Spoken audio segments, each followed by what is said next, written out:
and welcome to My Podcast Knows What You Read in the Dark, a book club podcast made by chaotic people for chaotic people. I'm Lady. I'm B. I'm Caitlin. And I'm Kristen. And we are four friends here to tell you what's what about the books that we read and loved this month, or the books that we hated this month. So, is it weird that I'm honestly a little disappointed we're not going to talk about Lightlark this episode? It's like incredibly disappointing because it was so much fun, even though I lived through, I got waterboarded for an hour. Yeah, that episode just came out yesterday, so we got to listen to it in all of its glory, and I was sitting there listening to it, and I'm like, damn, this was really fun to talk about. We peaked with the last episode. We peaked. Sorry, guys. Yeah. Downhill from here.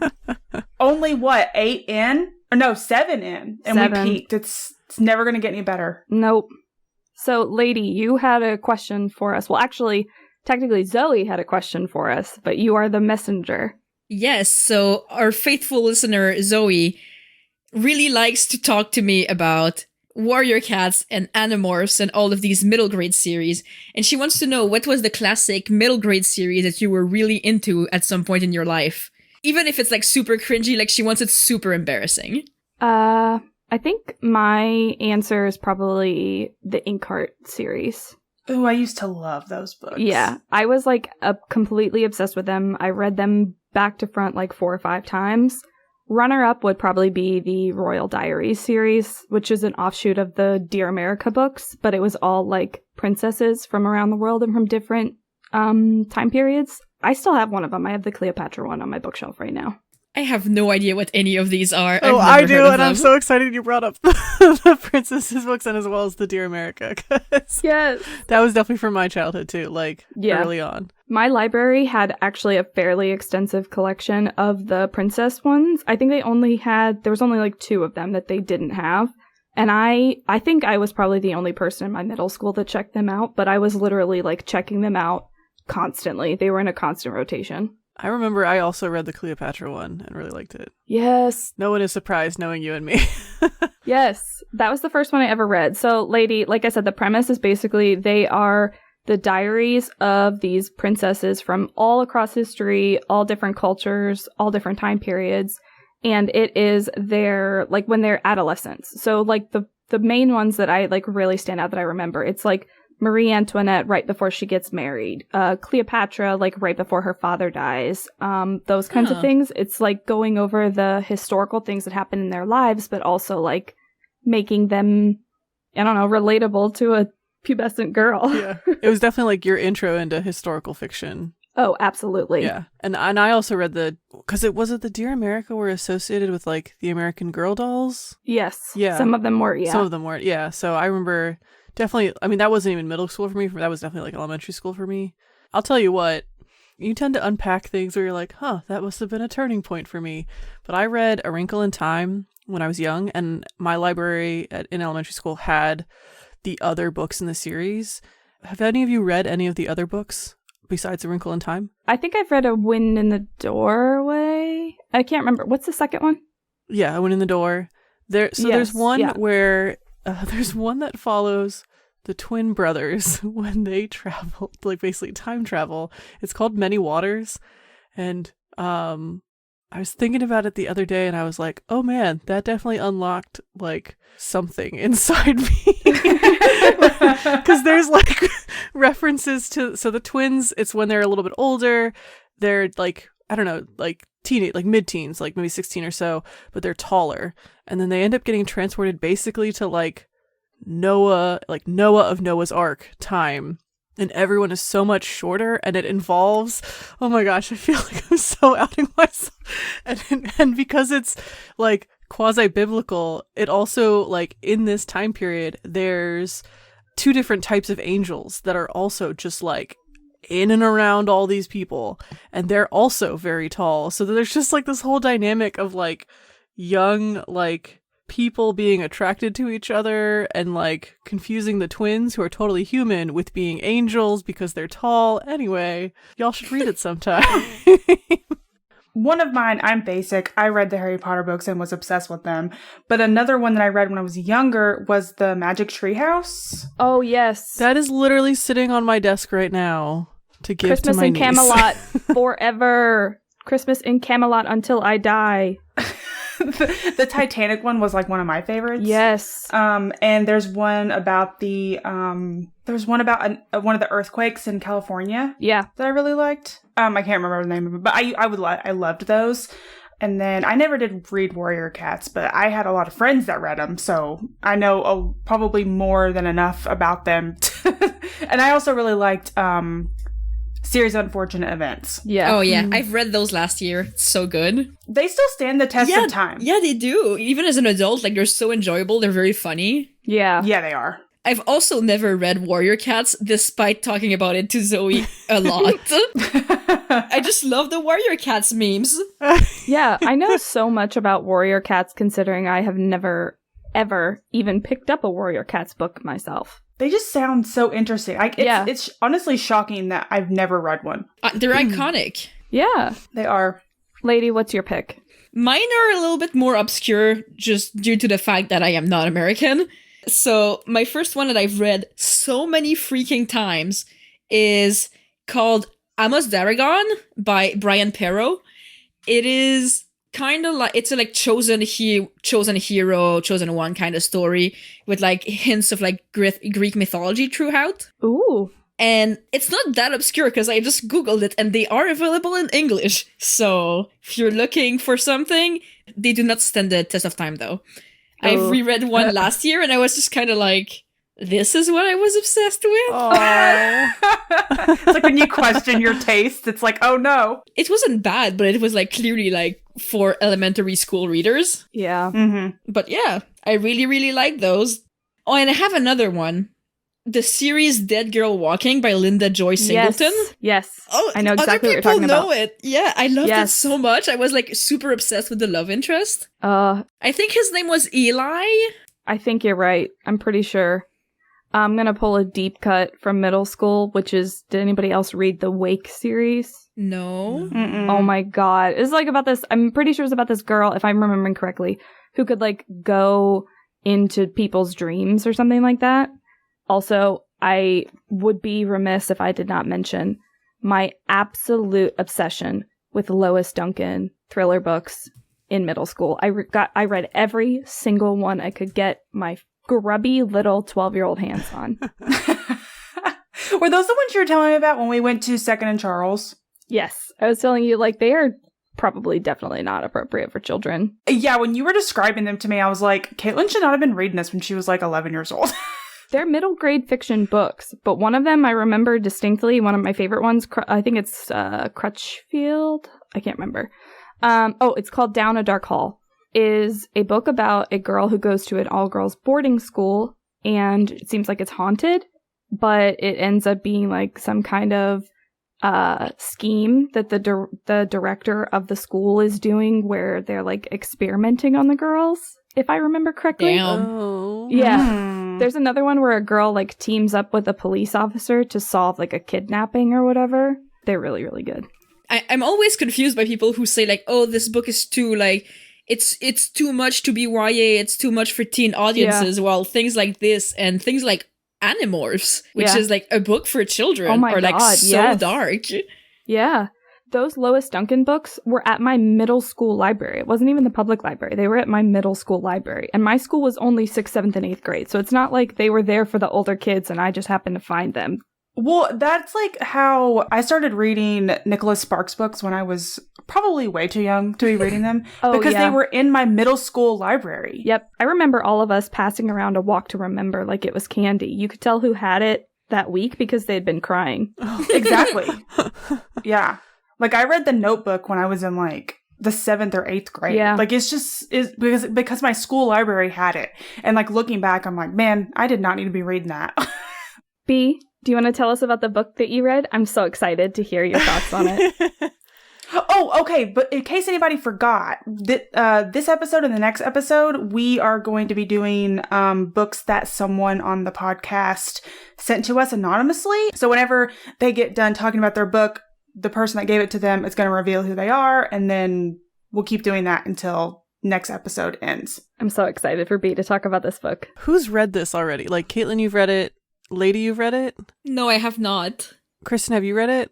What, your pick? Yeah. No, I haven't. I own it, but I haven't read it. Oh, okay. It's Emily in Worn Page Library. Shout out Emily. Yeah, Emily in Worn Page Library has also read it. The book that I was told to read is called Emily Wilde's Encyclopaedia of Fairies by Heather Fawcett. And whoever assigned this book to me, I did say to like the group chat that we have as I was reading it, I was just like, whoever assigned this to me loves me. Like, clearly this was a declaration of love. It was very obvious as I was reading it. I was like, okay. Surprise, at the end you get a proposal of marriage. Free with the book. Free with purchase. Yeah. To make sure that I could get it in time, I purchased like the Kindle ebook version, but I want a physical copy because it looks so pretty. Okay, so this book, Emily Wilde's Encyclopaedia of Fairies, it's titled after that because Emily Wilde is the main character and she is putting together an encyclopedia of all things fairy. So I'll just kind of jump right in and save all the things that I loved for just basically shouting about them at the end. Perfect. So Emily teaches at a college, and I phrase it like that because there's actually a level of distinction to your title based on your seniority and tenure. And so that comes into this book in a certain way, and I'll talk about that in a second.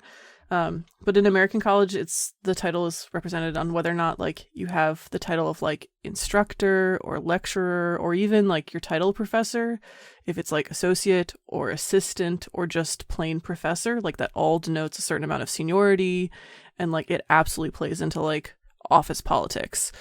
But I bring this up because it was obvious to me that Heather Fawcett, the author, must have been familiar with this as well, because it impacts Emily, the main character. So our main character, Emily, has yet to achieve tenure, which is in part why she's so persevering in trying to finish her encyclopedia and why her narrative demonstrates her with this like chip on her shoulder, especially in regards to another of the kind of main characters. So she's trying to finish this encyclopedia on basically the folk of the world, the first such compendium of its kind in this time, like in this world, but just also like ever. And so it's hundreds of pages long. Her entries and notes are exhaustive, to the extent like in the diary, like this is in a diary form, and as you read it, there are footnotes to it, and I just loved reading all the footnotes. Yeah, I thought the footnotes were a really cool like touch. I loved them. Yeah. Yeah, they were wonderful. I loved them so much, because they would give you a little bit more. It was just as if she was giving you footnotes from her encyclopedia. So it would give you little like bits of lore. So it's as our book opens up as she's traveling to Usland. Basically, it seems like it's kind of like in Norway, somewhere Scandinavian, very, very north. And she's traveling to a made-up town called Magnifique. Here, she's trying to gather research about the elusive folk up north, colloquially called the Hidden Ones. She's staying in a tiny town, in a rented cabin, and she's planning to stay there for several months to gather narratives from the towns in the area, to observe the lesser fae in the area, and hopefully observe the basically trooping gentry, the kind of more anthropomorphic gentry folk from this court of the north. And so that's basically like the book opens where she's basically getting to those accommodations and getting settled into the town. And so when you follow Emily in the first bit of this book as she's trying to get settled into the town and get situated in terms of where she needs to go and what she needs to look out for, she's not making much progress. She makes progress in terms of the research side of things, like out in the open, in the wild. But when it comes to trying to get in touch with the townsfolk and get settled in that, she doesn't do it well. Including like she's not even sure how she did it, but she offends the head woman of the town that she's in, a woman named Odd. She offends her, and she's all but kind of shunned or always held at a distance by the town from that point on. It's early on in the book, but at one point a shopkeeper Emily is going to buy supplies from the shopkeeper, and she goes to the counter to basically get the total and to pay, and the shopkeeper tallies up the price and says, "Oh, Odd," right, the head woman, "Oh, Odd says you want the tourist price," and so everything is exorbitantly expensive, and you get this is all Emily's point of view, and she's like, "Yeah, I expected that," but it's just like, come on, kid, like. So there's a lot of you see Emily's perspective where she clearly has poor interpersonal skills, and so people tend to it's almost a self-fulfilling prophecy, but at the same time it is humorous because you're just like, how can you not people this this badly. So it's like that. Like the price that she gets from the shopkeeper in this scene is 3 times the price of what it should be for basic supplies. Bless it. Yeah. I love it's really early on in the beginning when she first gets to Ravensbeek. There's the son of the dude who is hosting her. Mm-hmm.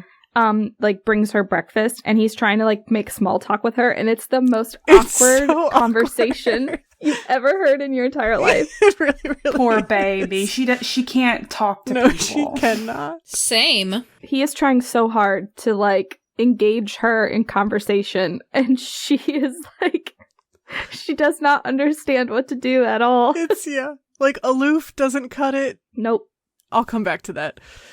So anyway, she's not making any headway in the town, and it's not until Wendell Bambleby, a needle in her side, lives rent-free in her mind Cambridge colleague, shows up that she makes any headway with the town. And it's funny, even, it reminded me a lot of, and we've, of course I'm going to bring this back up, but in Cruel Prince, yes, we've talked about how many times Carden comes up in Jude's inner narrative, and you're like, girl, come on, you are obsessed. That's exactly what I was thinking whenever you were bringing this up. It's every time, out of nowhere, apropos of nothing, Jude is oh, I think of Carden, blah, blah, blah. That is His Emily lips. and Wendell. Yeah, she thinks about Carden's mouth every 5 seconds, but then she's like, but I don't like him. It's okay, well. That is exactly the dynamic. It is. Exactly. And then, I mean, and part of it is a little bit of this, Wendell has tenure, but also he is so much more charming and just affable with everyone, and so she notices he can go into a room and get everyone's attention and charm everyone, and but at the same time she pays attention to him all the time, and she thinks about him regularly all the time. Poor, even when he's literally nowhere near her in this tiny ass town. She's a world away. Exactly. And she's been there for 5 minutes and she's thinking about it.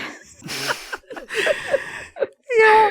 I can't remember now. I forgot to check my notes, but so basically she's in town and she's a little frustrated that she can't make any headway, and she gets a letter from him, and he insinuates in the letter that he's going to show up, and she's like, oh no, he better not. And he does.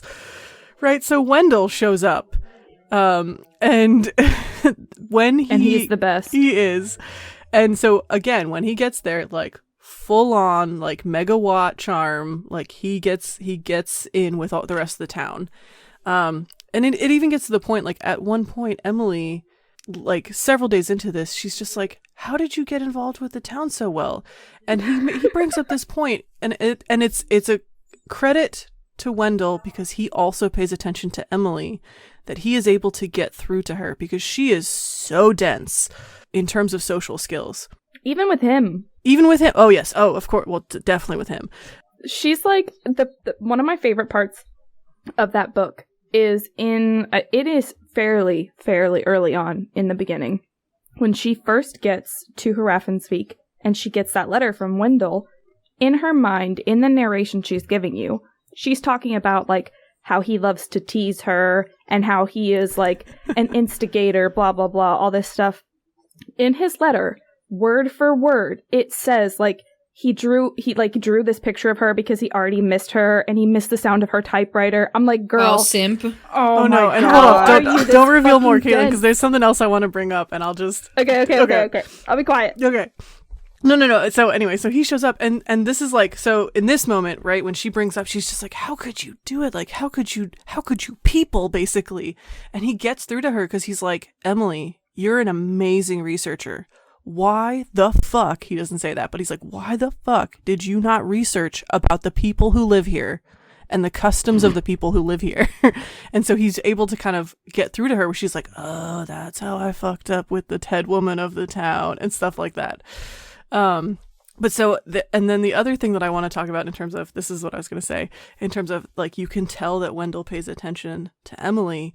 There's a comment. Oh my God. I can't remember who made the comment back and forth, but there's a comment where you realize that basically Emily gets so hyper fixated on her research that she just doesn't eat.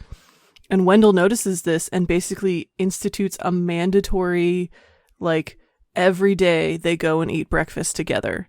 Because he noticed. What a man. Right? He noticed she's not eating, and he's like, that's not going to work. What a man does not cover it. Yeah, it really doesn't. He's the best.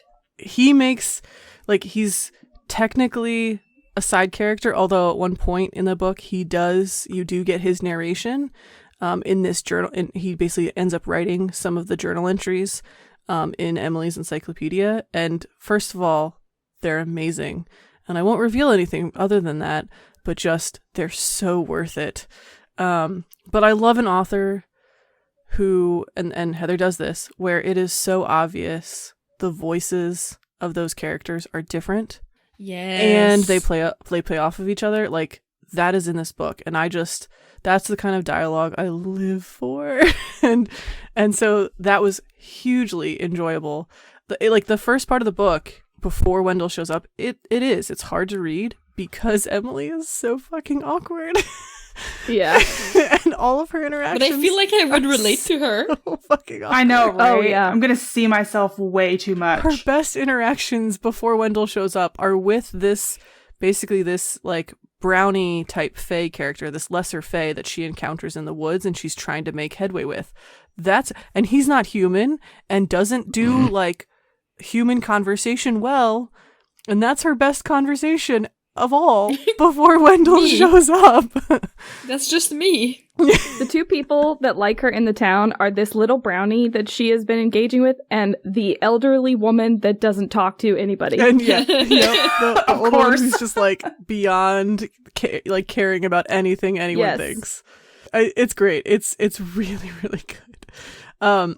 So anyway, so Wendell shows up and they start to make headway. There's really good layering to this and like Easter eggs throughout that I don't want to spoil too much more. So I'm going to kind of actually cut it off in the sense of like narration of the first part of the book and just say like from this point on, you have chaos and shenanigans and this constant trope of obliviousness.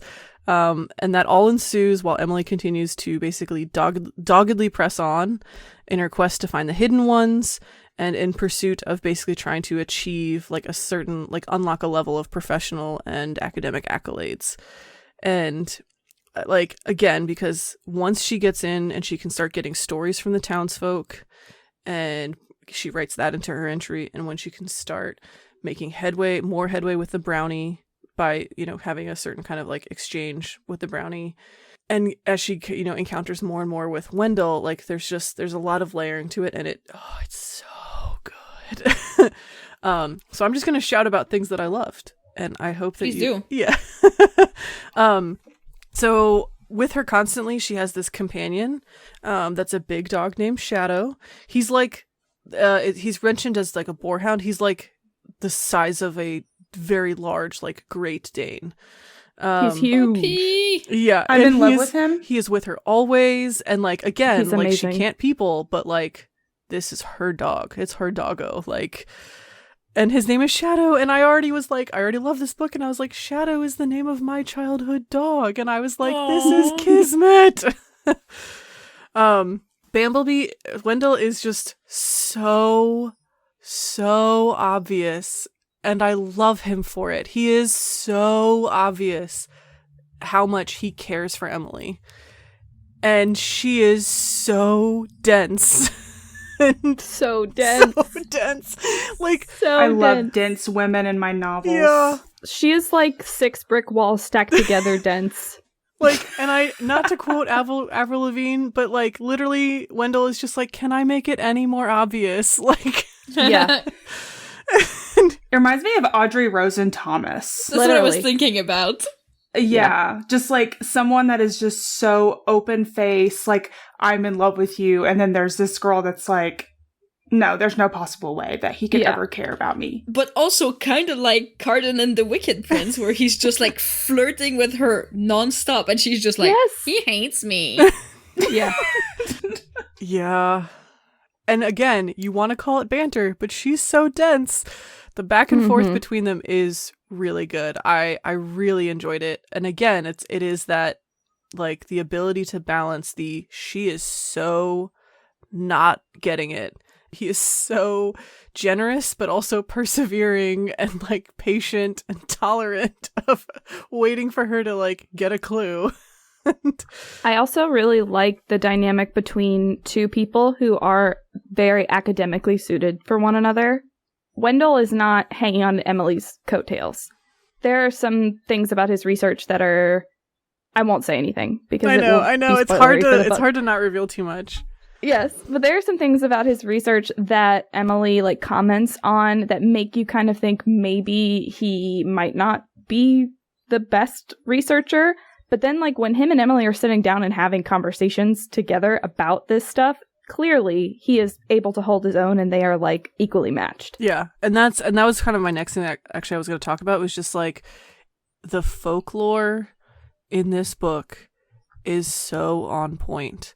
And it's not just like Emily's entries or footnotes that I adored, but it's the ability of having these, like, they're both academics. They just go about it in different ways. But like the ability to have these conversations around this topic of like essentially the folk. They each bring different perspectives to it. But regularly, like, Emily is impressed with what Wendell can bring up and talk about, and very much so the other way as well. Like, especially when you get into like Wendell's entries that he writes in Emily's journal, he also brings up like, oh, I never thought you would have thought of this, and it's obvious he knows about it too.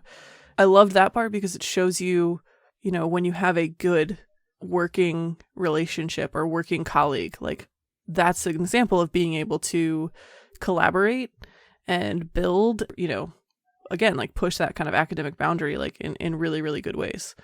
But yeah, the folklore was amazing. And then the other thing, when this is the tricky part of not being able to reveal too much, is that basically then Heather Fawcett did an amazing job of weaving the town folks' narratives about certain folklore stuff into the story, and Emily's research gets interwoven into that, and Wendell's like efforts get interwoven into that, and all of it just amazingly overlaps in really, really good, like in a really good way, I think. I want more. That's what I'm gonna say. I want more of this. Yeah, and it's a standalone, right? No, I was looking at Storygraph. It says there's a sequel. Yes. Oh. Yeah, there's a sequel coming out. Oh yeah, that's right. Yeah, I remember looking it up. But like, I will be rereading this. Like, I will be and I don't often do rereads, but I will. Once I get it physically in my hands. Yeah. In the past couple, I'd say probably in the last year, it's been rare that a book, like, that I read it, and if it has a sequel that is already out, I immediately pick it up, or if it has a sequel that's coming out, I'm anticipating it. Mm-hmm. Really, the only ones were Nona the Ninth, The Stolen Heir, and this book. Yeah, yeah. Like, it gripped me so much that, like, had the sequel been out already, when I finished the first book, I would have immediately picked it up and started it. Mm-hmm. Yeah, I would too. Like, for me, when I think about books that involve fae and folk, I really like when they're really close to more like what folklore traditionally talks about, and this has that. I hadn't mentioned it, But I feel like if you are someone who reads books about the Fae in this book are brutal and not human. Yes. They are brutal and not human. I know I forgot to mention that, so I wanted to make sure I did. But like, and that's probably why Caitlin and I were just like ready for the next one. And yeah, they are wicked little beasties. Yes. Even the brownie, who's, also is just like so callous in terms of like what you would consider for like human ethics. And that's exactly what they should be. Like, that's exactly how they should be. It was great. And I whoever assigned this book to me, thank you and I love you. It was me. Yay! Yay! I can't take full credit. Caitlin sent me this idea.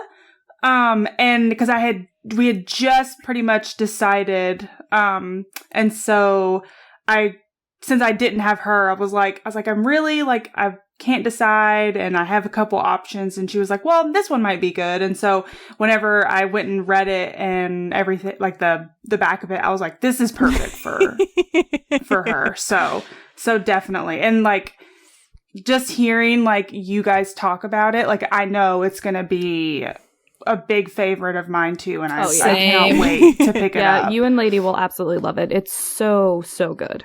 When you read it, let me know, and I'll probably just like reread it with you. Yes. Yeah, me too. It'll be eventually. Who knows when, but... Caitlin, tell us about your book. I will. I'm so excited.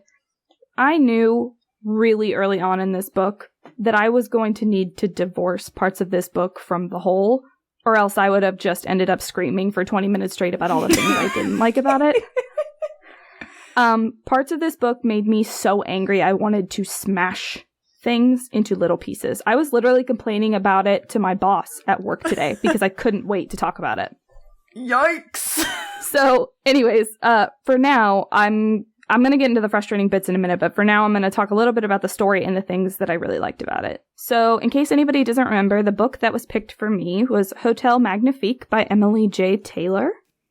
So, Hotel Magnifique follows Johnny and her 13-year-old sister Zosha. They're orphans living in a boarding house in the port city of Dirk, where they move to pursue Zosha's singing talent after their mother's death. Johnny works at a tannery to support them and has been saving up in order to get them back to Albany, where they grew up. And I don't know for sure if they have family there. She kind of implies it a couple of times, but it's never concrete. Like, I don't know for sure what the situation is, but that's where they grew up and where they're from, so they want to go back. But Johnny doesn't make very much money at the tannery, and she knows it will take forever for her to be able to earn what she needs to get them back to Albany. So when the Hotel Magnifique comes to town, she decides that they should apply to work there when she finds the advertisement in the paper about them needing employees. The hotel travels all over the world, taking guests to various fantastical destinations over the course of their 2-week journey. But the caveat is when guests arrive, they must sign a contract agreeing to forget the entire trip as soon as it's over. They won't be able to remember anything that went on inside the hotel. Huh. Yeah. That is established pretty early on in the book, and I immediately clocked it as sus. I was like, this is not kosher. I don't know what's going on suspicious. Here. Yeah. And the way that they talk about it, they make it seem like they're just like, yeah, it's chill, it's whatever, you know? Sure, whatever. yeah. And I was like, this is weird. Signing a magical NDA that like literally makes you forget about it? Like, Yeah. Do not want. Like, they can remember that they went to the hotel. They can remember that they stayed there for 2 weeks, but they don't remember anything about the places that they went. They don't remember any details about the inside of what the hotel looks like. Like, they get, I think the way it's described, the lady that runs the boarding house that they live at, went to Hotel Magnifique like years and years ago. And she can remember, like, impressions. Like, she knows she had a good time. She remembers, like, vague things, but she doesn't know anything concrete. And that's super sus. Like, what the fuck? Yeah, I don't know. I don't like that. I was literally just going to say, I was like, I don't like that at all. No. Okay, so, again, they have to, the guests forget the trip as soon as it's over. Johnny assumes that since a voyage for guests is only 2 weeks long, that the same would kind of go for employees, and sees Hotel Magnifique not only as an adventure for both of the sisters to go on together, but as a way for them to make good money to get home to Albany, and for Zosha to begin her singing career, because Zosha is a very talented singer, And what they've tried in Dirk just really hasn't worked out for them so far. And it's part of Zosha's dream to be able to sing in front of people. But again, she's 13. So she can't. Everybody wants to be a singer when they're 13. Yeah. Who doesn't want to be a singer when they're fucking 13 years old? Exactly. But also, like, Zosha, she can't go off in this magical hotel and work by herself. She's 13 years old. So Johnny is definitely, like, set on going with her. At first, when they get there, Johnny thinks that their dreams have come true. Zosha's been hired to be a singer in the hotel salon, and Johnny convinces Belle, a powerful magician employed at the hotel, to hire her on as a maid so that she can stay. Because at first, they tell her no, they don't need any more, and she eventually convinces him.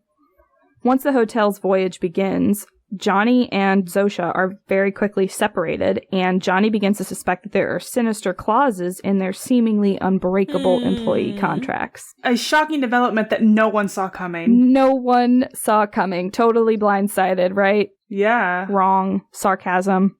Desperate to be reunited with Zosha and get them both out of the hotel, Joni tries to get Belle and the head maid that she works for, Beatrice, to reveal information about the contracts and how to break them, but the few bits of information that they reveal leave her with more questions than answers. Joni's endless prying into the hotel's inner workings and habits of not following orders that she has explicitly given, even when she knows that she should be following them, draw attention from the unsettling maitre of the hotel, Alistair, and the magicians in his inner circle. This only pushes Johnny to be more determined to discover the secrets of Hotel Magnifique and to free herself and Zosha from its enchanted walls. I won't say anything more about the plot, because we kind of start getting into complicated waters. If I do, I don't want to do anything spoilery. The plot, world building, and magic system in this book are incredible. Off the walls. Like, I loved everything about all of that. So, Hotel Magnifique takes place in a world where magic users, called sommeliers, and their magic are considered dangerous and deadly. Most countries barely tolerate magic, and some will go as far to execute anyone who shows signs of having magic. Ooh. The only place where people seem to forget this kind of fear and prejudice against magic is within the walls of Hotel Magnifique. Because it's said to be run by a sommelier so powerful he uses his own magic to keep all the other magicians in check, allowing people to enjoy the magic and wonder of the hotel without any of the risks associated with magic outside the walls. A short way into the book, you learn that he does this by having the magicians at the hotel channel their magic using specific artifacts. These artifacts are so unique, and they're such a cool concept. Whenever they were first introduced, I kind of assumed they were similar to the amplifiers used in Shadow and Bone, where they just, like, enhance someone's existing magical ability. But the artifacts actually, like, guide the sommelier's magic and influence what they can do. So, like, for example, the maitre, Alistair, his magic is channeled through an inkwell, and that's how he creates these magical binding contracts, is, like, because of the magic in the inkwell. Oh, that's cool. Yeah, he powers it, but, like, the artifact guides what he can do with it. Another example, there's, like, a less powerful sommelier that's mentioned, and her artifact is a copper spoon, and all she can do is heat water with it. Like, she can stir a cold cup of water, and it will heat up with it, with the spoon. That would be what I got. Convenient, I want one. Okay, but, like, that would be amazing still. My tea's already cold, I want it. Yeah, my tea's cold too. A couple of other examples, Beatrice, the head maid, she has this, like, little metal butterfly that is pinned to her clothes, and it's actually made up of a bunch of gears that she can control and use to, like, fix things. Like, they call her to fix a faucet at one point, and, like, the gears, like, trot out of the butterfly, and, like... Very steampunk. It's really cool. So the magic system is, like, really cool, and each person has really unique abilities that come with their powers and the artifact that they use. The hotel itself is beautiful. Like, having given you the premise where you know something is kind of more sinister going on, I think I would probably describe the hotel as, like, a poison dart frog or a carnivorous plant. Yeah, it is beautiful and vibrant. Magic, like, oozes out of every experience within it. The very first day that she's there, she's trying to find Belle, and she walks into the salon, and there's an alchemist serving magical cocktails at the bar. The guest rooms are decorated based on these different themes. Like there's a forest room that is completely made out of forest foliage. Even the vanity table is made out of like intertwined trees. It's so beautifully done. Like I really, really enjoyed the setting and that kind of stuff. But there's just enough off about the vibe of the hotel that you feel apprehensive about it. The plot concept is amazing. And for me, as a fan of the Night Circus, it definitely feels like the author drew inspiration from there or from somewhere very similar, but it doesn't feel like they were trying to emulate it. You know, like there's definitely a difference. It also reminds me of Caraval. Yeah, a little bit. Yeah, it's not like completely the same, obviously, but it's got similar aspects where if you've read it, you're going to pick it up. Yeah. Nothing about the plot was as straightforward as I originally thought it was going to be. So I initially kind of guessed plot-wise where some things were going. And there were definitely some quote-unquote twists that I predicted, like, from the jump. And they were not surprising at all. But then as I got further in, there were a couple that really did feel like they kind of slapped me in the face a little bit. And I was not as ready for them as I thought. So all of those are pros. They all check off things in the pros column. But let's fuel our need for some negativity and talk about some of these cons. Give it to me. I want to hear. So, first and foremost, there was the dumbest time jump I've ever seen in a book. Ever. It made me so angry. So, I won't give away any spoilers, but about 50% of the way into the book, something happens that results in a 5-week time jump. Okay. Which is not necessarily an outrageous amount of time to jump forward. But the way that this author went about it was so frustrating. So, again, something happens and Joni gets in trouble with the maître. After she's punished is when we jump forward those 5 weeks. There's a whole scene with her working in the kitchen, delivering food, blah, blah, blah, after this time jump, right? She finds a note from Belle asking him to meet her. And then, after like 5 pages of this scene of her being, 5 weeks forward in the future, we go back to the night she was punished to a conversation between her and Belle before jumping forward again to them meeting in the present. This is not a movie. No. I'm confused. Yeah, that's also so confusing. Yeah, so basically like what happens is she gets in trouble, it jumps forward in time, she gets the note from Belle, and then it jumps back to the scene like pretty much immediately after she gets punished. And I have no idea why she did it that way. Because then it goes and just resumes forward in the present with her meeting Belle at the time that he wrote on the note. Yeah, what narrative purpose does it show to do that? It doesn't make any sense. It drove me absolutely fucking nuts. That was where, because it was about 50% of the way in, that was where I stopped to take a break, and then I had to pick it back up in the audiobook because I didn't have the time to read it because I put it off for so long. Is it revealing that she has magic and she's wearing like a magical paperclip or something? So no. She can time jump? What? No. I think you're thinking about it too hard. Yeah. This always happens. So, secondly, and perhaps most importantly for me, were the characters in this book. You know when you read a book with interesting side characters and you're like, damn, I want to know more about them. Like my book. Yeah. That was every single side character in this book except for the main character and the love interest, Belle. Oh, no. What? Every side character that popped up, I was like, holy shit, I want to know every single solitary sentence about their life and their life story. Like, for example, whenever Joni gets there on the first day, she goes in, I said she goes to the alchemist at the bar. That's Ursa. Her artifact that she uses to channel her magic is a teacup filled with some strange white liquid, and it turns things to porcelain. Ooh. Which does have a sinister use later on in the book. And it's just, she's so interesting. Hellas, the botanist, whose artifact is a deck of playing cards that he uses to make real growing plants out of paper in the greenhouse. De Rev is the main performer at the hotel. She's a big, mean, curvy woman that wears a different, brightly colored wig every night. I love her. I know. I love her. She's a bitch, and I love her so much. She uses a silver bird's talon that she wears on a chain around her neck as her artifact. Oh my gosh. And wait, what does it do? I can't tell you. It's a spoiler. I want to know. Is it because the main characters are essentially mundane, like because they have no magic? No. Okay. Personality-wise, they're stale Pringles. Joni, first of all, Joni can't follow a single direction anyone gives her, even when she knows she would be better off doing it or comments on the fact that she would be better off doing it. She still won't and gets herself into trouble, and Belle has zero depth at all until almost 70% of the way into the fucking book. Well, then just get rid of him. I don't want it. Yes, even Alistair, the creepy matra, and some of the unnamed guests were more interesting and sympathetic than these two. You know what this reminds me of? It reminds me of Twilight, where like all of the side characters have such interesting stories and backstories, but you have to sit there and watch stale bread. Yes. Like the whole time. And it's just flop like against each other. You're why? watching two pieces of stale bread smack each other. Exactly. Like 800 pages. Okay.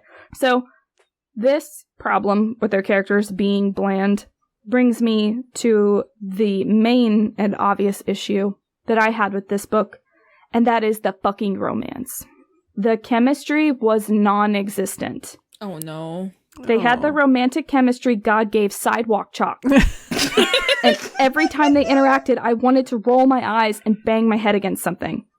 I know I just called them stale Pringles. That's not fair. I think stale Pringles might even have more chemistry than these two. A doormat has more sexual tension with the bottom of my shoes than Joni and Belle have. You can get some good friction with that, though, depending on the doormat. See? Exactly. And stale Pringles can have different flavors. Yes. True. And like, imagine it's like your two Pringles separated by a third Pringle in the middle. Like, there is tension there, brother. We could get there. These two they have less chemistry than two Pringles separated by a third Pringle in the middle. Anyways, the problem stems from the fact that for the first 65% of the novel, all of their quote-unquote romantic interactions rely solely on them accidentally invading each other's personal space and getting flustered about it. So it's all attraction-based. It's not based on anything. I don't like it. It's miserable. There's no feelings. There's no soft moments or them like learning about each other or growing closer. None of that happens until, I'm not joking, almost 60% of the way into the book. It's too late. The only instance before that I can think of where they do learn stuff about each other, Belle, like, I think they're talking about, I can't remember exactly, I think they're talking about Johnny's mother. And Belle offers sympathy, saying, like, I'm sorry, because her mother's dead. And Johnny hesitates for a moment and then thinks to herself, I bristled. I didn't want his pity. How are they supposed to connect emotionally if the main character is brushing off all these attempts at him having any kind of depth or understanding? Right. You have to be vulnerable if you want, like, your character has to be vulnerable if you want people to like them. Yes. Exactly. They have to be vulnerable and, like, I don't know, a lot of the interactions between them, and I mean, there is a plot reason why this happens, but a lot of them just felt like Johnny talking at Belle about her life and him not really having anything to say. And, like, I'm not joking when I say that they did not have any kind of, like, no banter, no joking, none of that before the first instance of, like, oh, we're close and he's hot. I feel flustered. Like, you gotta give me something. Yeah. Anything. Like, I can't just, drink this plain milk. Like, yes. You gotta put some chocolate syrup in it or something. Yeah. I'm not a psychopath. I'm not sitting here drinking a glass of 2% milk. Exactly. Like a monster. Another thing that I hated about it is the, like, worldly, well-traveled boy mocks hardworking poor girl for her limited world experience as a form of flirting is a YA trope that can be stabbed 23 times by 60 of its friends and coworkers, for all I care. Happy Ides of March. Yeah, happy March 15th. Yeah, a little Ides of March joke for you, since we are recording this on the 15th. But no, seriously, if I lived 5,000 years and never saw that trope ever again, it would still be too soon. Ugh. Yeah, this is the year 2023. Like, we do not need that. Yeah. No. It goes on for way too long as well, especially considering all of the, like, feelings that should be developing between them. It wasn't until their very last interaction at the end of the book that I felt any kind of warm feelings. Wow. They were boring with a capital B, and nothing felt like it had been earned between them. because, like I said, it's all attraction. Like, there's not a single instance where I can think of that, like, was not... I don't know whether it was supposed to be banter and it just didn't land, but it really felt like they were trying to, I don't know, hit this kind of sarcastic, easy back and forth between them that just fell flat. It was so bad. Like, I've read smut books that have more depth to their characters than it sounds like these two have.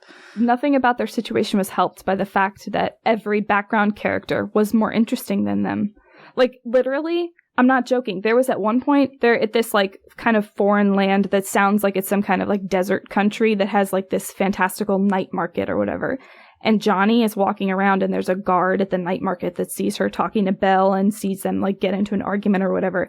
And this, like, random lady guard with her very cool size and cool outfit walks up and asks, like, do you want me to kill him for you? She was more interesting. She has 2 lines in the whole book. Yeah, I love her already. Yeah, she was more interesting than both of them. Wow. Overall, I really did end up liking this book. Just for the first 40%, I thought I was going to come in here for this podcast recording and just dunk on it the entire time because the romance was pissing me off every other page. Like, it was making me so angry. And Joni being stupid and getting herself into situations because she wouldn't follow her own instincts, which that's a very YA thing anyway. So I tried to take it with a grain of salt because this is a YA novel. I did not want to be at the clown store.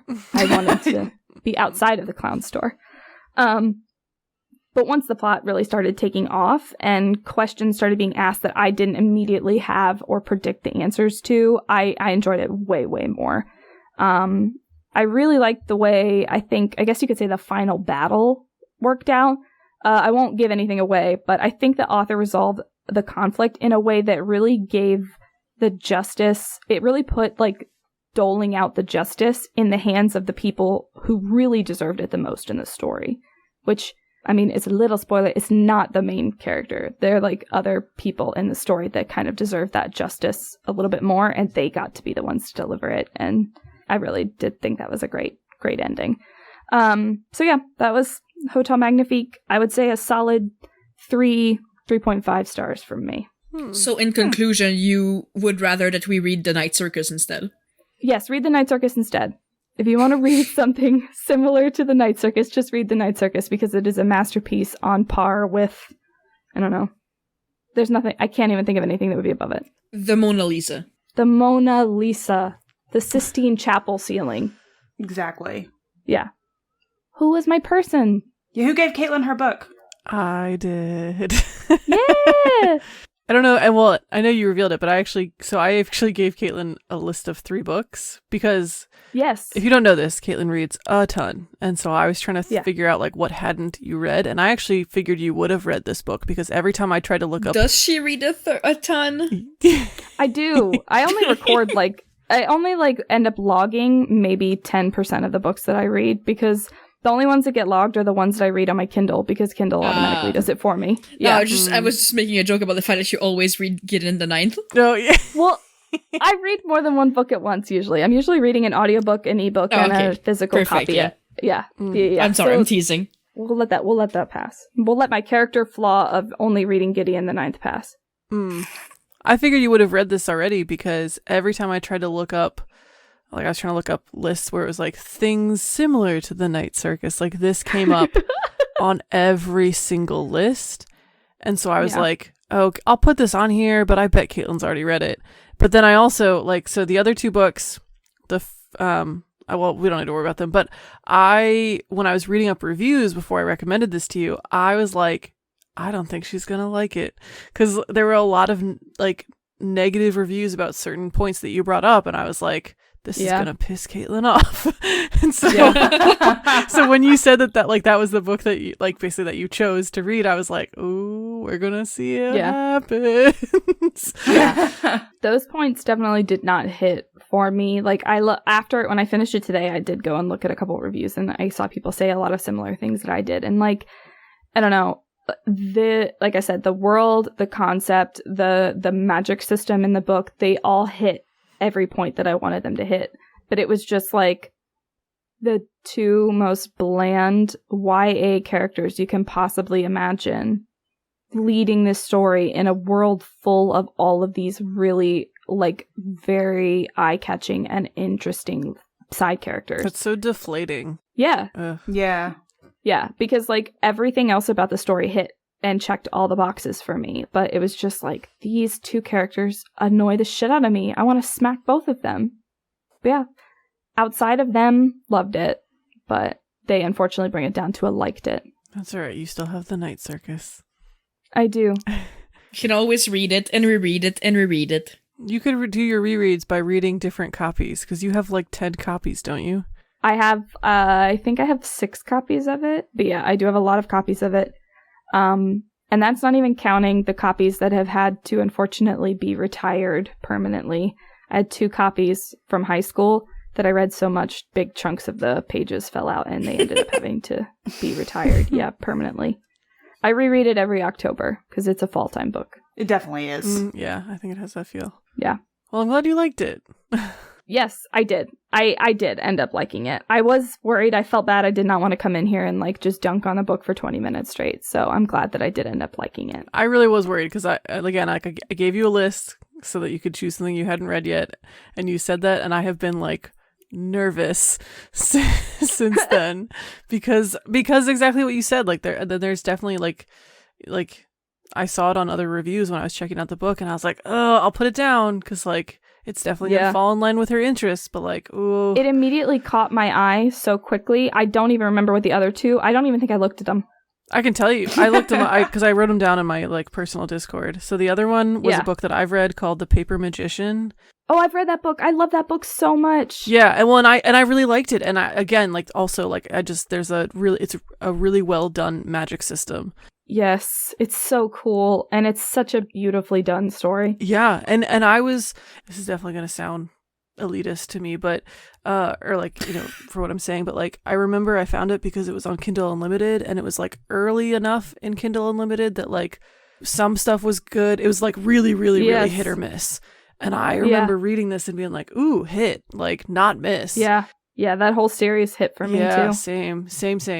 And there was recently like another like a version of it, or like a offshoot of that. The Plastic Magician, yeah, with Spellmaker and Spellbreaker. But yeah, the third book was Legends and Lattes because of your interest in yes, oh gosh, but in that the fan fiction that we've talked about, the AU, the Card and the only coffee shop AU I will ever read, Snakes and Lattes by Neon Academia. So I was like, oh, maybe this. Yeah, I've been wanting to read that book too. It's on my, I think I have it downloaded, but I haven't read it yet. So I want to know what everybody thinks they are going to read next, because that's not usually something we talk about. So what do you guys think is going to be the next book that you pick up after this? Well, at Lady's recommendation, I just started this afternoon, Prince of the Sorrows. Yes! Join me! Yes, she has been talking about it nonstop. So it's on Kindle Unlimited right now. And so I picked it up, and I'm like, I don't know, probably 7 pages in, and it's already looking real good. Ooh. I will give you the pitch that I gave Kristen and Emily. I'm pining for this Fae Prince so hard. He's Cardan with long hair and canon nip piercings. Oh my god. Oh my god. Yeah. He has carved horns, he has long black hair, nipple piercings, and he wears makeup. Like, kill me now. Oh my god. Oh. I would let this man drug me. Whenever he entered the page, I was like, oh man, this man. When I describe this man to you guys right now, my spouse just sent me a text being like, you what?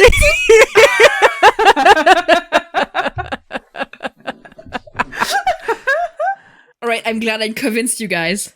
Oh, yeah. Please join us, because I don't know how much further Lady is than I am. I'm like a third of the way into the book, like not that far. What'd you say it was called? Prince of the Sorrows by Kellen Graves.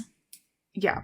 But then after that, I think I'm going to read The Things We Do to Our Friends. It has a lot of... when I read the back of it, it reminded me of These Violent Delights. So I'm probably going to read that next, but we'll see. Nice.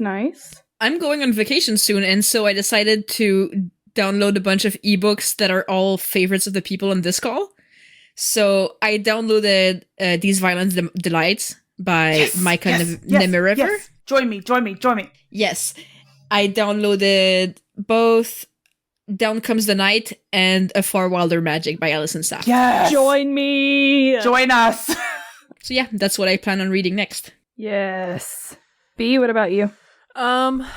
So I'm currently reading one of the book club books. Was it Two Wrongs Don't Make a Right? Two Wrongs Make a Right? Two Wrongs Make a Right, yeah.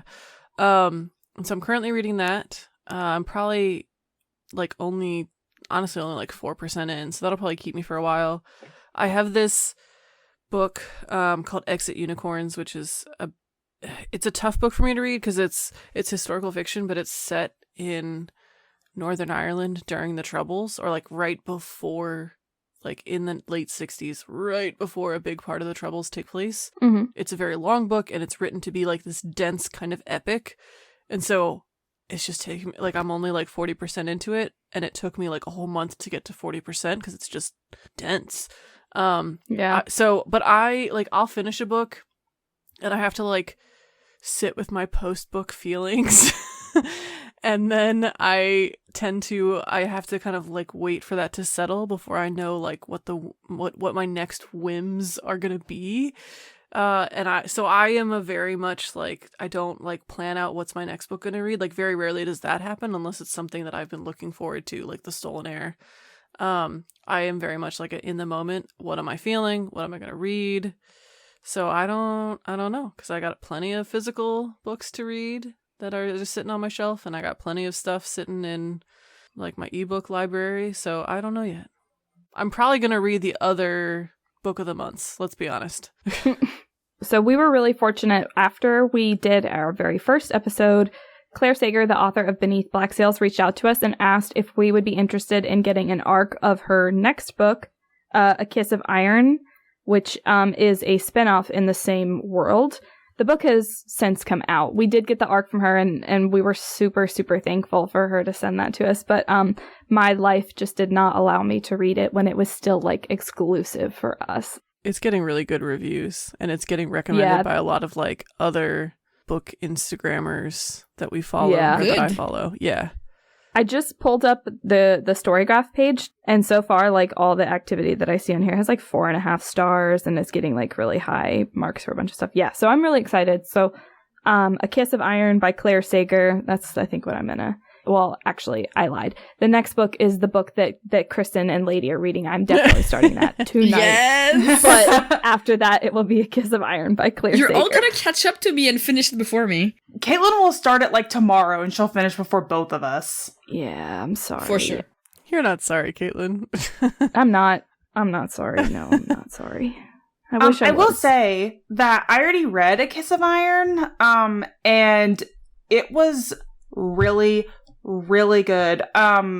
The romance in it, the tension between these two characters makes you want to rip your hair out in the best way. It's oh, I love that.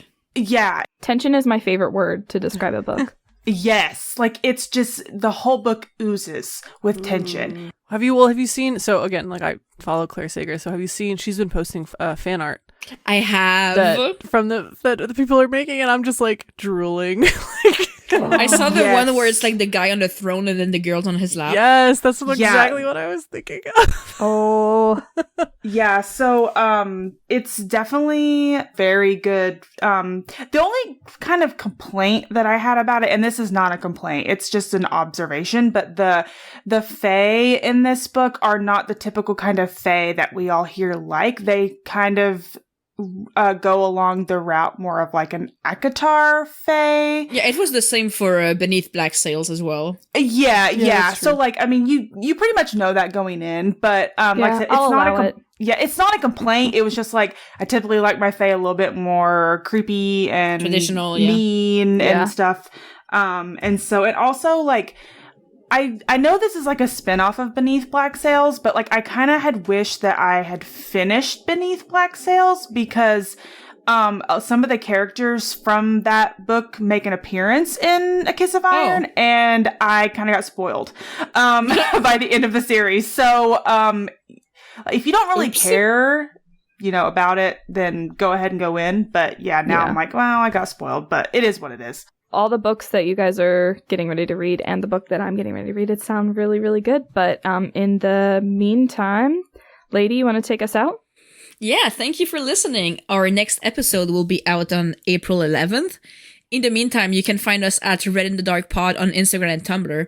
Our email is readinthedarkpod@gmail.com if you want to ask a question about any of the books we've discussed on this episode. We also have a book club. You can find us at Warren Page Library on Instagram and Tumblr, which will have details on how to join our Discord. Finally, we're hosting some challenges on Storygraph through the book club, which you can find by searching Warren Page Library's Book of the Month and Warren Page Library's 23 for 2023 in the challenges section of the app. B's book today was Emily Wilde's Encyclopaedia of Fairies by Heather Fawcett. Caitlin's book was Hôtel Magnifique by Emily J. Taylor. Some of the favorite childhood books that we've mentioned are the Inkheart series by Cornelia Funke, the Royal Diaries series and the Dear America series, a Wrinkle in Time series by Madeline L'Engle, the Harry Potter series by known transphobe J.K. Rowling, Magic Treehouse by Mary Pope Osborne, Amos d'Aragon by Brian Perrault, Dead Girl Walking by Linda Joy Singleton, and a bunch of other books by authors like Lois Duncan and Nicholas Spark. The Cruel Prince by Holly Black, Stalking Jack the Ripper by Kerri Maniscalco, The Night Circus by Erin Morgenstern, and Prince of the Sorrows by Kellen Graves. Keep reading and we'll see y'all next time. Bye! Bye! Bye! Bye!